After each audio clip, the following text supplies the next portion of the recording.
multidisciplinary tree fruit extension team works with stakeholder advisors to implement research-based programs to ensure a production-to-consumer system that is environmentally, economically, and socially sustainable.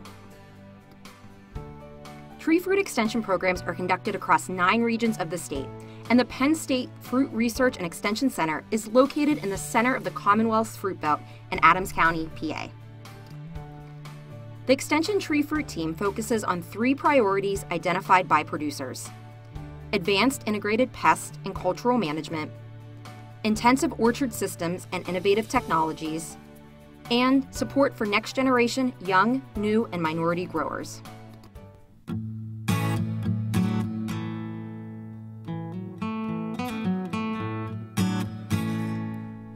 Ongoing changes in the available tools for control of tree fruit insect pests and diseases and continuous development of pesticide resistance represent a challenge to the grower community and extension educators.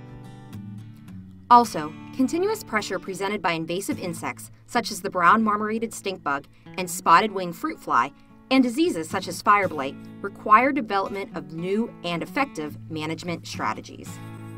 Pest monitoring, preservation of natural enemies, and integration of various cultural methods.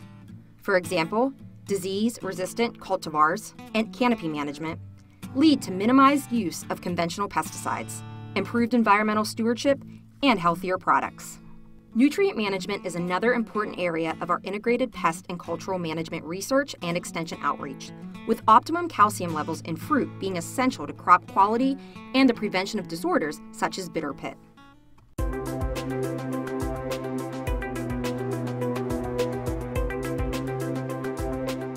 An increased consumer demand for a safe, affordable, traceable, and high-quality food supply creates the need for continually evolving industries.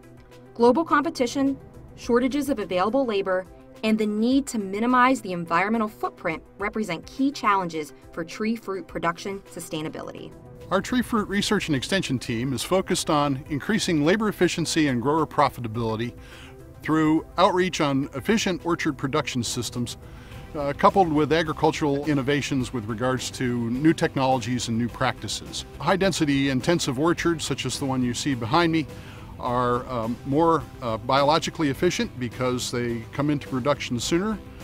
Because of the smaller canopies, a higher proportion of the crop is of a higher quality, and they put less of their energy into wood and more of their energy into fruit.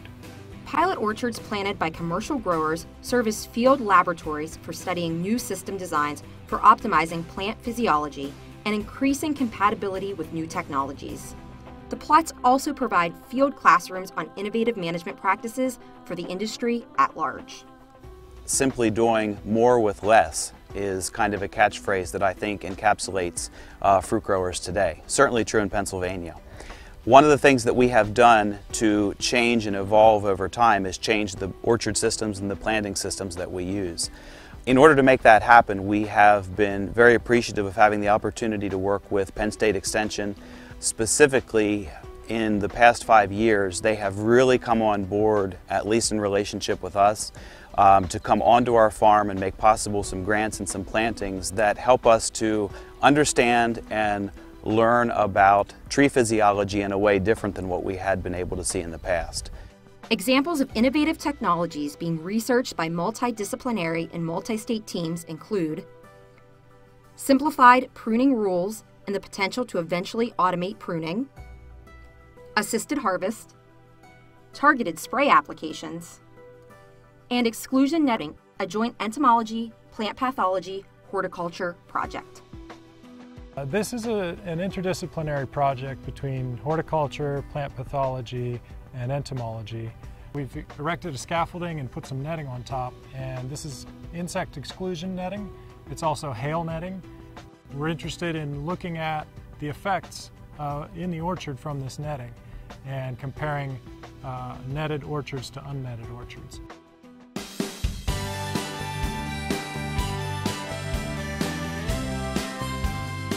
The recently released 2012 U.S. Census of Agriculture suggests there is an unsatisfied demand for education and research to support young and Latino farmers, with the average farmer age being 56 and a 21% increase in farms owned by Latinos from 2002 to 2012. While the focus of many young farmer organizations is on field crops and livestock production, the Penn State Extension Young Grower Alliance has broken new ground. Along with networking and leadership development opportunities, the YGA offers its members specialized information for horticulture enterprise management, including the latest on equipment innovations, production techniques, and marketing strategies. A key need identified by the YGA is transition planning education. The challenges were really the learning curve, growing things that in some cases no one in our family had grown on any kind of commercial scale. In other cases, things that we haven't grown in certainly a generation or two, and kind of, figuring out how to grow those things successfully at top market quality, because the markets we're in, our farmers markets, are very competitive, and there's a lot of great growers from all over the Mid-Atlantic region here, and in order to be competitive at these markets, we really have to have the best market quality stuff that we can churn out there. A big part of that for me personally was my involvement in the Young Growers Alliance. The increase in the U.S. Latino population and Hispanic employment in horticulture industries has created a significant stakeholder group with specialized needs. Our team has been evaluating the effectiveness of various classroom and hands-on teaching methods for individuals interested in startup farming or in becoming specialized horticultural managers.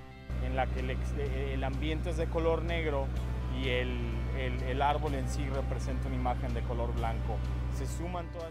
Penn State Extension has been offering horticultural programming in Spanish since 2006. We have found that learning increases with problem-solving exercises on practices such as protecting pollinators, hands-on presentations like pruning and workplace communication, and learning circles in association with models of the future vegetable and fruit plots.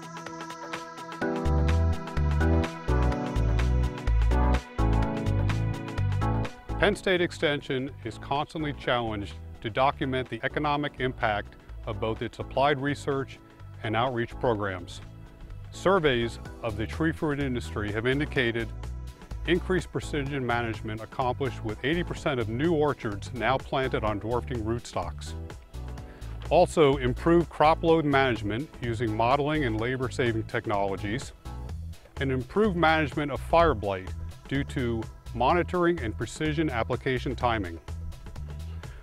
IPM scouting-based programs have resulted in reduced pesticide usage, with a $93 per acre reduction on peaches and $112 per acre reduction on apples. Increased biological mite control, which reduces the potential for chemical resistance, has been successful in Pennsylvania. Along with the challenges of growing fruit in Pennsylvania and competing in the marketplace today comes, I believe, one of our biggest strengths as well. Collaborating amongst ourselves and also with Penn State Extension is really, really valuable in terms of moving forward and allowing us to learn and improve year by year.